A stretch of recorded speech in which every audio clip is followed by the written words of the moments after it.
ఓం శ్రీ గురుభ్యో నమః. గురు బ్రహ్మ గురు విష్ణు గురుదేవో మహేశ్వరః గురు సాక్షాత్ పరబ్రహ్మ తస్మై శ్రీ గురవే నమః. అఖండ మండలాకారం వ్యాప్తం యేన చరాచరం తత్పదం దర్శనం యోగం తస్మై శ్రీ గురవే నమః. సద్గురు స్వామి పాదారవిందములకు నమో నమః. సద్గురు స్వామి పాదారవిందములకు నమో నమః. సద్గురు స్వామి పాదారవిందములకు నమో నమః. ప్రయత్నం చేస్తాను, వీలున్నప్పుడు చూస్తాను, వీలున్నప్పుడు చేస్తాను, వీలున్నప్పుడు పోతాను అంటున్నాను. అవునండి. అంటే ప్రమాణానికి ఎంత విలువిస్తున్నాడు, ప్రమాణం లేని దానికి ఎంత విలువిస్తున్నాడు. అవునండి.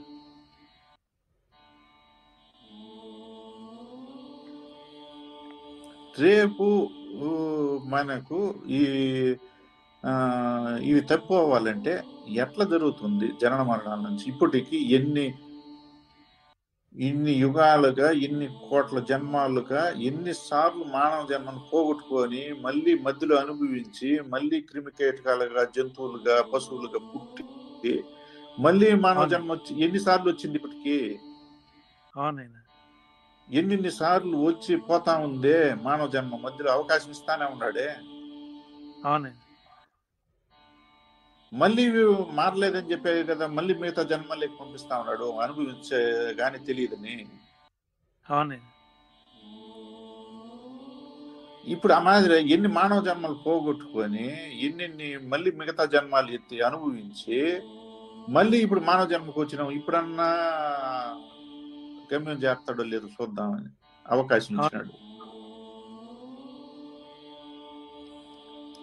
అంటే ఈ శరీరం రావడానికి ఎన్ని మనకు సహాయ సహకారాలు అందినాయి. అవునండి. కాలం అనేది ఎంత సక్రంగా కుదిరితే గాని మనకు ఇటువంటి ఇది రాలేదు. ఆ స్త్రీ పురుషులు కరెక్ట్ గా ఇప్పుడు ఆ కాలానికి రాకపోయింటే మనకి జన్మ వచ్చేదా? ఈ జన్మ వచ్చి ఉండదు. ఎక్కడ పోయి పడి ఉంటాము. ఈ జన్మతో కూడా మళ్ళీ తారకం లభించాలంటే ఏమన్నా సులభమా? అది జరిగే పని కాదు. తారకం లభించాలంటే ఇప్పుడు ఆ గురుదేవులు మన కోసం రావాలా? ఇప్పుడు మనం రుణం తీర్చాలంటే ఈ బంధాలన్నీ రావాలా? మనం చేస్తా ఉండేది ఎంత పని చూడండి. మనము పుడితే మనం పుట్టాలంటే వీళ్ళు రుణం తీర్చాలా? వీళ్ళు పుట్టించిన దానికి.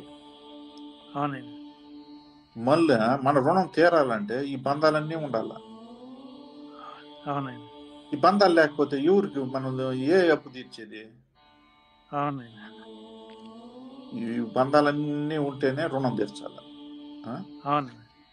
ఇప్పుడు ఆ రుణం తీర్చాలంటే ఇప్పుడు ఆ బంధం ఉపయోగపడతా ఉంది. ఇప్పుడు అక్కడ ఇప్పుడు మనం వస్తే వీళ్ళందరికీ రుణాలు తీర్చుకుంటా రావాలి. ఇప్పుడు ఏం చెప్తున్నాడు? నువ్వు వచ్చిన పని ఈ రుణాలు తీర్చడానికి, నన్ను తెలుసుకోవడానికి, నిన్ను నువ్వు తెలుసుకొని నాలో చేరడానికి అని చెప్పని పరమాత్ముడు క్లియర్ గా మనకు చెప్పేస్తున్నాడు. అంటే నాయన మనం ఒకసారి ఆలోచన చేద్దాం. ఇప్పుడు మనకు కూడా మన జీవితంలో ప్రతి పనికి మన దగ్గర ఉంటే ఒక పని చేసినాము, లేకపోతే అప్పు చేసినాము, ఆ అప్పు తీర్చడానికి ప్రయత్నం చేసినాము. ఇప్పుడు మన దగ్గర ఇప్పుడు అనేక అప్పులు చేసి ఉంటాం. ప్రతి ఒక్కరం కూడా ఏదో ఒక సందర్భంలో ఒక కార్యానికో, ఒక బాధకో, ఇబ్బందికో, సమస్యకో అప్పులు చేసి ఉంటాం. ఇప్పుడు ప్రతి ఒక్కరికి ఇప్పుడు ఆ అప్పులు ఉన్నాయని అప్పుల కోసము మనము తీర్చడానికి దానికి తగినటువంటి పనులు చేస్తా ఉండమే గాని మన సంసారాన్ని ఏమన్నా వద్దనుకున్నామా? లేదండి. మన వృత్తులు ఏమన్నా పోగొట్టుకున్నామా, లేవు మన ఉద్యోగాలు పోగొట్టుకున్నామా, వ్యాపారాలు వద్దనుకున్నామా, అవునండి. అప్పులుండాయి అని చెప్పేసి నువ్వేమి మానలేదే. అన్ని బంధాలతో అవునండి. ఉన్నాం, అన్ని పనులు చేస్తానే ఉన్నాం, అవును. నిద్రపోతాన్నాం, తింటా ఉన్నాం, అన్ని జరుగుతుండది. అప్పు తీర్చేదానికి ప్రయత్నం చేస్తానే ఉన్నాం. అవునండి. ఇప్పుడు ఇన్ని ఒక జీవితం వచ్చినాక ఒక అప్పు ఉన్నాక ఆ అప్పు అంటే ఈడగా క్లియర్గా తెలియబడతా ఉంది మనకి. ఈ అప్పు అవునండి. మనం పలానా వాళ్ళకి ఇంత అప్పు ఇవ్వాలా అని చెప్పి క్లియర్గా తెలుస్తా ఉంది. అవునండి. కాబట్టి ఆ అప్పు తీర్చడానికి పని చేస్తాను. అవునండి. అంటే మిగతా జీవితాన్ని మనము పోగొట్టుకోలేదు ఆ ఒక అప్పు గురించి. అవునండి. మిగతా జీవితము బంధాలని ఏ ఒక్క దీన్ని కూడా వస్తువుని మనం పోగొట్టుకోలేదు. ఆ అప్పు పాటికి ఆ అప్పు ఉండాలి. దానికోసం ఒక పని చేస్తున్నాము. దానికి తీర్చుకుంటున్నాం కానీ మిగతా టోటల్ జీవితం ఉంది. అవునండి. ఇప్పుడు ఇక్కడ క్లియర్ గానే కనపడతా ఉంది కదా, అప్పు కోసము మనం ఎంత వెచ్చిచ్చినాము, ఎంత చేస్తున్నామని. అవునండి. ఇప్పుడు అదే మాదిరి కదా, ఇప్పుడు మనం ప్రారంభ కర్మ అనే ఒక అప్పును తీర్చడానికి వచ్చినాము. అవునండి. అంటే ఆ అప్పు ప్రారంభ కర్మలో ఉంటే ఆగామి కర్మ ఏం చేస్తున్నాము. అవునండి. ఇప్పుడు మిగతా జీవితం అంతా ఉండాదే ఆగామి కర్మ. అవునండి. ఇప్పుడు ఎవరెవరికి ఒక అప్పు, రెండు అప్పులు అంటే ఈ బంధాలన్నీ ఒక్కొక్క అప్పుగా తీసుకుంటే అవునండి. ఒక 10, 20, 30, 40, 50 ఉన్నాయి. అవి తీర్చుకో. దానికి తగ్గినట్టు ఇస్తాడు, దానికి తగ్గినట్టు చేస్తాను, ఇస్తాను, అవి కర్మలు చేస్తాను. అవును. అవునండి. ఇప్పుడు అదే మాదిరి ఈ జీవితం అంతా నువ్వు ఏం చేస్తున్నావు అంటే మళ్ళీ ఇంక రాబోయే జన్మానికి బీజం వేస్తానమే కానీ అవునండి. అవును. ఈ అప్పులు కట్టుకుంటా ఇప్పుడు ఈ పని ఎందుకు చేయలేము. అవును. అవునండి. ఇప్పుడు క్లియర్ గా అక్కడ చేస్తున్నాం మన జీవితంలో. అవునండి. ఇప్పుడు ఆ అప్పు మాదిరినే ఇప్పుడు ఇక్కడ ప్రారంభ కర్మ. అవునండి. అక్కడ మిగతా జీవితం అన్నట్టే ఇప్పుడు ఇప్పుడు ఈ జన్మ అంతా. అవునండి. ఇప్పుడు మిగతాంతా అక్కడ మాత్రం ఎందుకు అక్కడ ఈ పనికి వచ్చిన తర్వాత భగవంతుడి కోసం తెలుసుకోవాలనుకున్నాక అవునండి. మొత్తం అదే చూపిస్తా ఉన్నాడు. అవునండి. నాకు ఈ బాధలు ఉన్నాయి, నాకు ఈ కష్టాలు ఉన్నాయి, నాకు ఈ సమస్యలు ఉన్నాయి, నాకు ఈ అనారోగ్యాలు ఉన్నాయి, నాకు అది ఉంది, ఇది ఉంది, నేను అందువల్ల చేయలేకపోతున్నాను, ఆ పని చేయలేకపోతున్నాను అని చెప్పేసి అని తప్పుకుంటున్నాడు. ప్రయత్నం చేస్తానులే, ఏం చేసేది, నాకు ఇన్ని బాధలు ఉన్నాయి, నేను ప్రయత్నం చేస్తానులే అంటున్నాడు. అవునండి. అంటే దాన్ని మొత్తంగా చూపించేసి నేను అప్పు కోసమే పుట్టినానని చూపించేస్తాడు. అవును. ఇప్పుడు అక్కడ చెప్పడం లేదే. ఆ! అంటే నువ్వు అప్పు ఉండదు, నీ పని చేయకుండా ఉంటావని అడగడం లేదా మనల్ని ఇంటికాడ. అవును. ఇప్పుడు ఇవన్నీ సేకరించేది ఎట్లా, ఈ వస్తువులు ఎట్లా, ఈ కార్యక్రమాలు ఎట్లా, ఈ చదువులు ఎట్లా, ఈ ఉద్యోగాలు ఎట్లా, వ్యాపారం ఎట్లా చేయాలి. అప్పుడు అప్పు ఉండదని దిగాలుగా కూర్చునేస్తే అవునండి. నాకు అప్పు ఉండదు, నేను ఏం పని చేయలేను, ఏ కార్యం చేయలేను, నేను ఏది చదవలేను, నేను ఏమి ముందుకు పోలేని చెప్పేసి అని మొత్తం కారణం ఆ ఒక అప్పులు ఉన్నాయని చెప్పి అవి చూపించేసి కూర్చుంటే ఆ అప్పు ఎట తీరుతుంది, ఈ పని ఎట జరుగుతుంది. అవునవును. ఇప్పుడు ఆ మాదిరి మనకి ఈ ఆ ప్రారంభ కర్మ అనేది మొత్తం చూపించేసి ఈ మనిషి ఏం చేస్తున్నాడు, మళ్ళీ ఆగాయంలో దానికి సంబంధించిన పనులే చేసుకుంటా ఈ పనిని వదిలేస్తున్నాడు. అవునవునండి.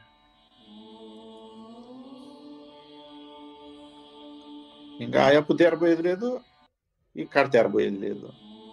అవునండి. ఎందుకంటే మన మనసు దానిపైనే ఉంది, దాని మీదనే దృష్టి పెట్టినాము. అవునండి.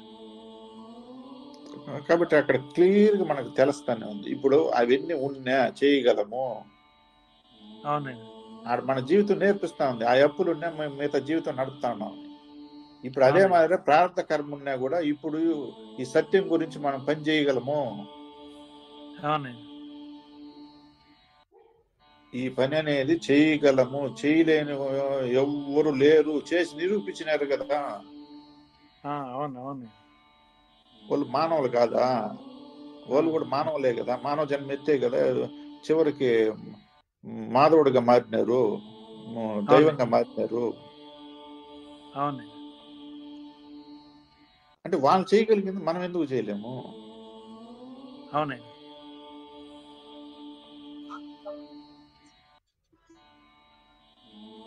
ఇప్పుడు వాల్మీకి బోయేవాడు, దొంగ అని చెప్పుకుంటున్నాము. ఆయన చేయలేదా? అవునండి. ఒక మనిషే కదా, మళ్ళీ ఎట్లా మారిపోయినాడు? అవును. ఉం? అదే మాదిరి ఇప్పుడు మన కళ్ళ ముందరనే ఈ మధ్య కాలం వరకు ఇప్పుడు ఆ, ఒక చదువు ఉండిన దాని వల్ల, చదువుకుని అవునండి. అంటే బాహపరమైన విద్యలు నేర్చుకునే దాని వల్ల అవునండి. ఎప్పుడైతే రామకృష్ణ పరమహంస దగ్గరికి పోయి వివేకానంద స్వామి అవునండి. ఆ తారకాన్ని పొందిన తర్వాత ఆయన ఎట్లా మారిపోయినాడు? అవును. అవునండి. ఇప్పుడు ఆయన అప్పుడు ఏం చెప్పినాడు? ఆ గురుదేవులు, నాయన నువ్వు చదువుకున్న వాడివి, ఆ? అవునండి. చదువుకున్న వాడివి. ఇప్పుడు ఎంతో మంది ఈ సమాజంలో అవునండి. అజ్ఞానంగా ఉండారు, చదువు లేక, ఈ అవును. సత్యం గురించి తెలుసుకోలేక, దైవాన్ని అవును. గురించి తెలుసుకోలేక ఎంతో మంది ఈ అవునండి. ఒక మార్గానికి దూరంగా ఉండారు నాయన. వారు అవునండి. మానవులు అనేది వాళ్ళు దేనికోసం వచ్చినారు మర్చిపోయి ఉండారు నాయన. అవునండి. మానవుడు దేనికి వచ్చినాడు, ఏది ఎందుకు జన్మెత్తినాడు అందరూ మర్చిపోయి అంటారు. ఎవరు దీనిలో వాళ్ళు ఉండిపోయి అంటారు. అవును. నీకు విద్య ఉంది, నువ్వు చదువుకొని వచ్చినావు కాబట్టి నీ విద్యని, నీ జ్ఞానాన్ని ఇప్పుడు అవునండి. ఈ సత్యం కోసం వినియోగించు. అవునండి. ఈ సత్యము ప్రతి ఒక్కరికి అవునండి. అర్థమయ్యేటట్లుగా బోధించు అని చెప్తే ఆ గురుదేవులు అవునండి. అది స్వీకరించినటువంటి వివేకానంద స్వామి ఏమే లోకమంతా వెదజల్లినాడు ఆ సత్యాన్ని. అవునండి. ఎక్కడెక్కడ అవకాశం ఉందో విద్య ఉంది కాబట్టి ఆయన అవునండి. అన్ని రకాలుగా తిరగలిగినాడు. విద్య ఉంది చేతిలో. అవునండి. ఆ విద్యని ఎలా ఉపయోగించుకున్నాడు? ఇప్పుడు భాషని మాట్లాడేటట్టుగా ఎక్కడ అవునండి. ఎవరితో ఎలా అనేది సత్యం ఎలా చెప్పచ్చు, ఎలా ఎదుటోడికి అర్థం అవుతుంది, ఏ భాషలో అవును. చెప్తే అర్థం అవుతుందని అవును. మొత్తం సత్యం కోసం వినియోగించినాడు. అవునండి. అవును. ఇప్పుడు ఆ ఒక్కడు బయలుదేరి విద్య కలిగినవాడు ఇప్పుడు సత్యాన్ని గురించి ఎప్పుడైతే తెలియజేసినాడో అవునండి. ఎక్కడో మారుమూల ఉన్నటువంటి రామకృష్ణ పరమహంసకి గుర్తింపు వచ్చింది. అవును. అవునండి. అంటే ఈ బిడ్డ ఎవరు ఇంత ఇదిగా ఆ, సత్యాన్ని తెలియజేస్తున్నాడంటే, ఈ సత్యం ఎంత ఇదిగా ఉందంటే ఇతనికి ఎవరు అంటే అప్పుడు మూలం రామకృష్ణ పరమహంస పలానా గురువు వల్ల ఈ శిష్యుడు ఈ మాదిరి వచ్చినాడు. అవునండి. ఇక్కడ శిష్యుడు వల్ల గురువుకి గుర్తింపు వచ్చింది. అంటే అవునండి. లోకానికి తెలియబడింది. అవునండి. ఇక్కడ గురువు వల్ల శిష్యుడికి ఎలా గుర్తింపు వచ్చిందో ఇప్పుడు ఈ అవునండి. శిష్యుడు ఆ విద్యని సత్యాన్ని లోకానికి తెలియజేసే కొందికి ఇంతటి అవునండి. వాడిని ఇంతటి వాడిని ఎలా ఎవరు తయారు చేసినారంటే ఫలానా ఆయన అని గుర్తుకొచ్చింది. అవునండి. అవునండి. ఇప్పుడు రామకృష్ణ పరమహంస యొక్క స్థితి ఆయన సత్యము ఎలా ఒక్కడ ద్వారా మొత్తాన్ని ప్రపంచానికి పంపించినాడు ఆయన. అవునండి. అవునండి. అందుకే ఆయన ఎంతమంది ఉన్నా కూడా ఆ ఒక్కడు వస్తా ఉంటే ఆయనకి ఎనలేని ఆనందం అంట. నాయన. ఎందుకంటే సత్యాన్ని నిలబెట్టేవాడు వచ్చినప్పుడు ఎవరికైనా ఆనందమే కదా. ఆ శిష్యుని చూసే కనుక అంత ఆనందం అయిపోయింది. అది కదా కలగాల్సింది మనకి. మన తండ్రికి అవునండి. మనం ఎలాంటి వాళ్ళము మనము అవునండి. చెప్పుకోవాలంటే, ఇప్పుడు మన బిడ్డ ఎంత ఎదిగి మనం ఎంత ఆనందపడతా ఉంటామో, ఒక పని అవునండి. అవును. మంచి పనులు చేసి ఒకరికి సహాయం చేసినా, ఎదుగుతా ఉన్నా, ఒక అభివృద్ధిలోకి వచ్చినా, ఒక అవును. పదవిలోకి పొందినా, మనం అవునండి. ఎంత బాహ్యంగా ఆనందపడతా ఉంటామో, ఒక సత్యపరమైన విషయంలో ఇప్పుడు ఆ తండ్రి కూడా ఎంత ఆనందపడినాడు. అవునండి. ఎన్నో వందల మంది ఉన్నా కూడా ఆయనకి ఏమీ కలగదంట. చెప్పను విచారణ అవును. కూడా రాదంట. అవునండి. విచారణ కూడా సరిగ్గా చేయలేడంట. ఎందుకంటే ఈ జీవభావాలతో, జీవ లక్షణాలతో ఉండేటువంటి వాళ్ళకి ఈ అవునండి. చెవిని విని ఆ చెవిని వదిలేస్తా ఉంటారు. కానీ చెప్పాలి కాబట్టి ఆయన బాధ్యతగా చెప్పినాడే గాని, అవునండి. కానీ ఆయన ఈ సంతోషం ఎప్పుడంటే అసలైన వాడు ఆ జ్ఞాని వచ్చినాడే. అవునండి. ఆ జ్ఞాని చూస్తానే ఆయనకి తెలియకనే వచ్చేస్తుందంట ఆ అవును. సత్యపరమైనటువంటి విషయాలు. అవునండి. నేను. చెప్పాలా, చెప్పాలా, చెప్పాలా, చెప్పాలని ఆ, అవునండి. ఎందుకంటే 10 మందికి అందించేవాడు విద్యని. అవునండి. అవునండి. ఆ, అట్లా ఆ బిడ్డ కనపడకపోతే కూడా ఆయనకి ఓ, దుఃఖపడేవాడంట. నేను. అంటే వాళ్ళిద్దరి బంధం ఎలా ముడిపడిందో చూడండి. అవునండి. అవునండి. అది ఇప్పుడు ఉమ్, అది విద్య ఉండే వాళ్ళు ఆ విద్యని ఎలా వినియోగిస్తే సత్యాన్ని 10 మందికి చేరవేయచ్చు. అవునండి. ఇప్పుడు సత్యం ఎక్కడ వదిలినాడు ఆయన? అవునండి. ఆయనకేమన్నా ఇప్పుడు స్థితిగతులు మారిపోయినాయా? ఆయనకి ఆహార లోపం వచ్చేసిందా? బట్టలకు లోపం వచ్చేసిందా? ఆ, అవునండి. ఏం లోపం వచ్చేసింది ఆయనకి జీవితంలో? అవునండి. ఆయన ఉన్నంత కాలము అన్ని చేయగలిగినాడు కదా. ఇప్పుడు ఆయన అవునండి. జీవించింది ఎంతకాలము? ఆయన వయసు 39 సంవత్సరాల వరకే. అవునండి. 39 సంవత్సరాల్లోనే ఇప్పుడు లాస్ట్ 10 సంవత్సరాల్లోనే ఇదంతా చేసేసినాడు కదా. అవునండి. ఇప్పుడు అతను చేయగలిగిన ఆ, ఆనాడు చేసిందే కదా. ఇప్పటికి ఎన్ని సంవత్సరాలు అయిపోయింది ఆయన ఆ, శరీరం వదిలి. కానీ అవును. అవును. ఆ సత్యవాక్కులు అందరూ ఆచరిస్తా ఉన్నారు ఈనాడు. అవునండి. అవునండి. చాలా మటుకు అవునండి. ఆయన్ని ఒక ఆదర్శంగా పెట్టుకొని ఒక మార్గం ప్రతి ఒక్కరూ అవునండి. అది అందరికీ సరిపడింది. సత్యం అందరికీ సరిపడుతుంది. అది వ్యత్యాసం ఉండదు దాంట్లో. అవునండి. సత్యం అన్నది అందరికీ ఒకేలాగా ఉంటుంది కాబట్టి అది అవునండి. ప్రతి ఒక్కరూ ఆచరించదగిందే. అవునండి. అవునండి. కాబట్టి అది అందరూ ఈనాడు ఆ, ఉపయోగించుకుంటాడు. అవునండి. ఆయనేమి 80, 90, 100 ఏండ్లు జీవించలా. అవునండి. అవును. 10 సంవత్సరాల కాలంలో ఆయన నోటి గుండా వచ్చిన వాక్కులు ఇంతమంది అవును. ఈనాడు గుర్తించుకొని ఆ, అవునండి. చేస్తాను. ఇప్పుడు ఆ శరీరం లేదు. ఆ, అవునండి. ఆ మాటే కదా నిలబడింది. అవును. అవునండి. సత్యమే. సత్- అవునండి. సత్యమైన మాటే కదా ఈనాడు నిలబడింది. ఆయన్ని గుర్తుకు తెప్పిస్తా ఉండేది. అవునండి. మనం ఈనాడు ఆయన గురించి మాట్లాడుతున్నామంటే కారణం అదే కదా. అవును. అవునండి.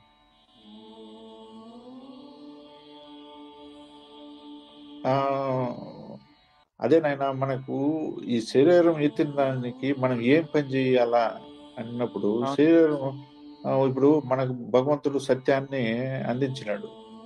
ఈ అవునండి. సత్య మనం ఏ పని చేయాలా అంటున్నాం కదా. ఈ సత్యాన్ని 10 మందికి చెప్తే ఎట్లుంటుంది? అవును. అవును. అవునండి. అప్పుడు సత్యంలో ఉన్నట్టే కదా. అవునండి. ఈ సత్యం గురించి ప- ఈ విషయాల గురించి మనకు తెలిసింది అవునండి. మనము సాటి ఆత్మస్వరూపులతోనే విచారించవచ్చు. అవును. జీవస్వరూపులతోనే విచారించవచ్చు. ఎవరితోనే విచారించవచ్చు. ఆ? అవునండి. అప్పుడు సత్యంలో ఉన్నట్టే కదా. అవునండి. అప్పుడు మనం ఆటోమేటిక్ గా ఆచరించగలుగుతాం కదా. పొరపాట్లు జరగవు కదా. ఎందుకంటే నిరంతరం అవును. ఆ పని చేసేటప్పుడు అవునండి. ఎందుకు అదే మాట్లాడుతూ ఉంటే ఇంక తప్పు ఎక్కడ చేస్తాడు? అవునండి. అది మాట్లాడకుండా ఎప్పుడు అసత్యంలో ఉండే దానివల్ల తప్పులు చేయొచ్చు. అవునండి. అవును. ఇప్పుడు అదే మాట్లాడుతున్నాడు, అదే పని చేస్తున్నాడు కాబట్టి తాను చేయించు. అవునవును. ఆ సత్యవాకులనైనా ఆ సత్యవాకులు మనము చెప్తా ఉన్నప్పుడు మన పరమాత్మని గురించి ఉదాహరణ వాళ్ళు చెప్తా జీవస్వరూపులు పక్కన ఉంటారు. వాళ్ళు మనం చెప్తా ఉన్నప్పుడు వాళ్ళు వింటా ఉన్నప్పుడు దానికి కొన్ని నిర్ధారణలు అనేది జీవిత సత్యాలు అనేది మన పరమాత్మని గురించి మన కళ్ళ ముందర జరిగిన విషయాల గురించి వాళ్ళకి చెప్తే వాళ్ళలో వెంటనే ఆ స్పందన అనేది వచ్చేస్తుంది. అదే కథలు చెప్పే ఉపయోగం లేదు కానీ ఇది చెప్పినామంటే వాళ్ళలో వెంటనే ఆ మార్పు అనేది కలుగుతుంది. ఇట్లా ఎలాంటి జీవస్వరూపులైనా ఒక 10 నిమిషాలు సత్యవాకులు గాని చెప్పినామంటే మార్పు అనేది వాళ్ళలో వస్తాంది. అవును, వస్తుంది. అవునండి. వస్తుంది. మనము అదే ఎప్పుడైతే జీవస్వరూపులు కలిసే కొంది ఇది మనం కనపడలేదు నేను అక్కడ వాళ్ళకి తగినట్టుగా మనం ఆడ ఉన్నాం కాబట్టి అవునండి. అప్పుడు ఏమవుతుందంటే ఆడ మొత్తము ఆ భావనలో ఇద్దరు ఉండారు సరిపోయినారు. ఈ భావన ఎక్కడ చూపించలేదు అక్కడ. అవునండి. అవును. అందుకు ఈ మార్గం లేక రాలేకపోతా ఉండేది. అవునండి. ఈ మార్గం లేక రాలేక ఇప్పుడు అది తెలుసుకోవాలన్నా తెలియబడకుండా అయిపోయింది. ఇప్పుడు ఎట్లా వస్తారు అప్పుడు? ఇప్పుడు వాళ్ళు వచ్చినా రాకపోయినా మనం ఆ పని చేస్తా ఉంటే అవునండి. వాళ్ళు రారు, వాళ్ళకి ఇది బోధపడదు, వాళ్ళకి తెలియదు, వాళ్ళు అటువంటి వాళ్ళు కాదు, వాళ్ళకి ఇది ఇష్టం లేదు, వాళ్ళకి ఇది కష్టము అని అంటా ఉన్నాం. కానీ అవునవును. అని అది కూడా మన మనసులో అనుకునేసి మనం మన సత్య విషయాన్ని దాచిపెడతాం. అది అక్కడే పొరపాటు చేస్తాం. మన పని మనం చేస్తే వస్తారు రారు మనకెందుకు అది అవసరం లేదు. అవును. ఇప్పుడు అలా అనుకుంటే మనం ఈ సత్సంగం చేయాల్సిన అవసరం లేదు. అందరూ ఫస్ట్ ర్యాంక్ లెటర్ వచ్చేస్తారు. అవును. అవును. అవును. మనం చేయాల్సిన పని చేస్తామంటే ఎవరెవరికి ఎప్పుడెప్పుడు అది అతుకుతుందో వెంటనే ఒక క్షణంలో పట్టేస్తారు. అవును. అవునండి. అవును. సత్సంగం ఎందుకు? ఒక్క క్షణము ఒక్క మాట చాలు మనిషి మారిపోయేదానికి. అవును. ఇప్పుడు వాల్మీకి ఒక మాటలోనే కదా మారిపోయినాడు, తెలుసుకున్నాడు, మారిపోయినాడు. అవునవునండి. అవును. అవునండి. అట్లా మార్పు చెందాలనుకో. ఇప్పుడు ఏ రోజు ఏ మాట వస్తుందో సత్సంగంలో కూర్చొని వింటా ఉంటాడు. అవునండి. తన మనసుకు తగినట్టుగా, తన ఇంద్రియాలకు తగినట్టుగా, తన గుణాలకు తగినట్టుగా కరెక్ట్ గా అదుక్కునే మాట ఒకటి ఫోర్స్గా తగులుతుంది. అవునండి. అవునండి. ఆ ఒక్క మాట మార్చేస్తారు మనిషిని. అవునండి. అట్లా అందుకు మనం పాల్గొంటా ఉండేటప్పుడు భగవంతుడు మనకు అందించాల్సినప్పుడు అందించేస్తాడు. అవును. అవును. ఇప్పుడు మనకు ఇప్పుడు అన్నమయ్య ఎలా మారినాడు? అవును. ప్రతి ఒక్కరు జీవితంలో చూడండి, ఆ ఒక్క వాక్యం మార్చేస్తా ఉండేది. అవునండి. రామదాసు. అవును కదా, ఒక్కొక్క మాటతోనే మారిపోయినారు. అవునవును. అంటే సమయానికి వాళ్ళకి ఆ మాట తగిలింది. అవును. సూటిగా తగిలింది. అవును. ఇప్పుడు ఇలా ప్రతి ఒక్కటి సత్యం పట్ల మనం నడుచుకునేటప్పుడు 10 మందికి మనము మన పని మనం చేస్తామంటే అందరూ కూడా ఇదవుతారు. ఇప్పుడు ఒక ఆత్మస్వరూపుడు ఒక ఆశ్రమానికి వెళ్తున్నాడు సత్యం కోసం అంటే 1000 కళ్ళు చూస్తా ఉంటాయని నేను ఎన్నోసార్లు చెప్పుకుంటాను మన వాళ్ళకే. ఎందుకంటే తను ఇప్పుడు వెళ్తున్నాడంటే వీళ్ళు గమనిస్తూనే ఉంటారు, మనకు తెలియదు అది. అతను వెళ్తా ఉంటాడు, వస్తా ఉంటాడు, కానీ మనం వెనకాల ఉండే వాళ్ళు ఎంతమంది గమనిస్తారు అనేది మనకు తెలియదు. మన మాటలు ముందు ఎట్లుండాది, ఇప్పుడు ఎట్లుండాడు, ఇప్పుడేం మాట్లాడుతున్నాడు అని గమనిస్తారు. మన ముందుకి ఇప్పటికి తన నడవడికలు కానీ, సంస్కారాలు కానీ, తన విషయాలు కానీ మొత్తం అలవాట్లు కానీ ఏదైనా ముందుకి తర్వాతకి గమనిస్తూనే ఉంటారు అందరూ. అవునండి. ఇది గమనించే ఎప్పుడైతే మనలో మార్పు వచ్చిందో ఈ అవునండి. మార్గము తను వెళ్ళినాక తనలో ఈ లోపాలన్నీ సరిపడినాయి, ఇప్పుడు బాగున్నాడు, ఇదేదో మంచి మార్గంగా ఉందని తనంతట తానుగా రాగలుగుతాడు. అవునండి. ఇప్పుడు ఆ మాదిరి మనం ఎక్కడ ఇదవుతున్నాం అనేది ఇప్పుడు మనం ఆలోచన చేయాల్సింది. అవునవునండి. మనలో మార్పు లేనప్పుడు వాళ్ళలో ఎలా మార్పు వస్తుంది? రాదునండి. వీళ్ళు వెళ్ళేది అంటే టోటల్గా ఏం చేస్తాను, మూలానికి తెస్తాను.